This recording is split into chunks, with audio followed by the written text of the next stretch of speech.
We live in a society obsessed with judging others. People rush to condemn and cancel at the first sign of wrongdoing. One mistake and you're done forever. But are we missing the point? What if the entire concept of forgiveness isn't what we've been taught? Think about how we approach wrongdoing in our society today. On one side, there's the judge, jury, and executioner approach. People who believe in black and white morality, where bad behaviour deserves swift punishment with no second chances. They cling to those objective moral standards because it creates order in the chaotic world. Certainty feels safe. And in a world that often feels out of control, labeling someone as bad can give us the illusion of clarity. But then there's another perspective that might change how you see everything. The view that focuses less on punishment and more on healing. This approach asks whether actual harm was done and how we can repair it, rather than simply labeling someone as evil.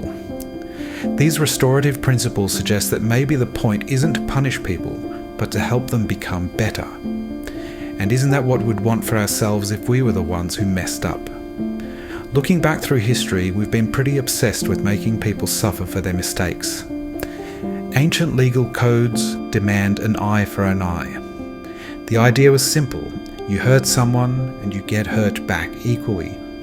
But over the centuries, we've slowly realized there might be better ways to handle wrongdoing. Restorative approaches focus on healing relationships rather than inflicting more pain. They ask, what would make this situation right again? And surprisingly, these methods often lead to more meaningful justice than punishment ever could. But what if we took this even further?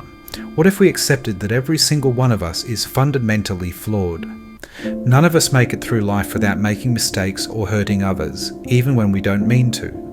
When we dodge causing real harm, it's often more to do with luck than virtue.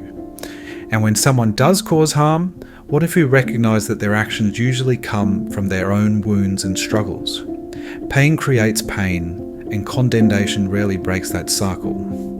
What if forgiveness isn't about letting people off the hook, but about recognizing our shared humanity?